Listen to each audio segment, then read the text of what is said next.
नमस्कार, news flash में आपका स्वागत है। बढ़ते हैं आज की ताज़ा खबरों की ओर।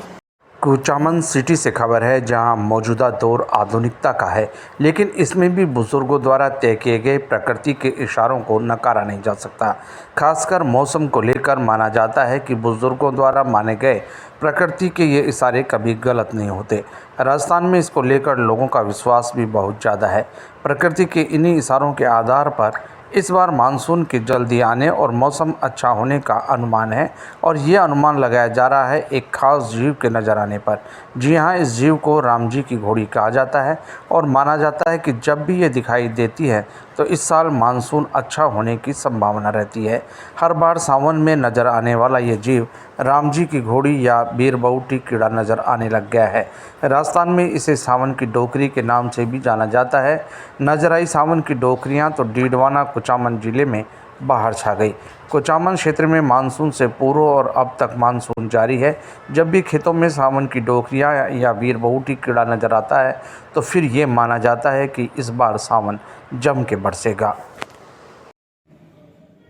बारिश का मौसम प्रारंभ होता है तो खुले मैदानों में, खेतों में एक बहुत छोटा सा लाल सा जीव दूसरे तीसरे दिन ही अपने आप प्रकट हो जाता है, और मारवाड़ में इसे सावन की डोकरी कहते हैं।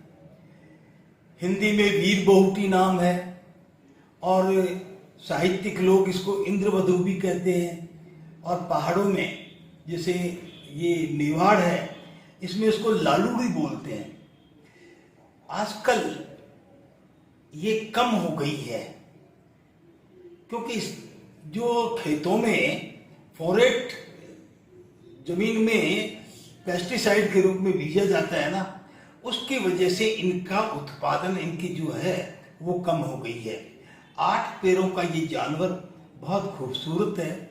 मखमली इसकी ऊपर की शहद वो जो है, मगर इसमें एक अजीब सी गंध आती है, दुर्गंध होती है वो। इससे जो चिड़िया वगैरह जो जानवरों को खाते हैं ना, वो इसको नहीं खाते। ये इसके प्रोटेक्शन की वजह है।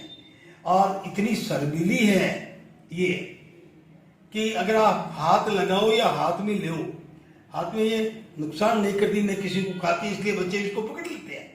पर हाथ में लेते ही ये अपने आप को सिकुड़ लेती है, और कम से कम 10 सेकंड वैसे ही बैठती है और फिर वापस चल देती है। इसकी लालिमा और ये इसका जो उद्गम होता है बारिश के 2-3 दिन बाद में, तो ये एक संदेश है नववधुओं को कि अब पहनने के दिन आ गए हैं। आप सावन जो है, जो श्रृंगार का मौसम है ये सावन, तो आप भी श्रृंगारित होए, प्रेम की बातें करें, प्रेम के गीत गाएं, प्रेम का संदेश है।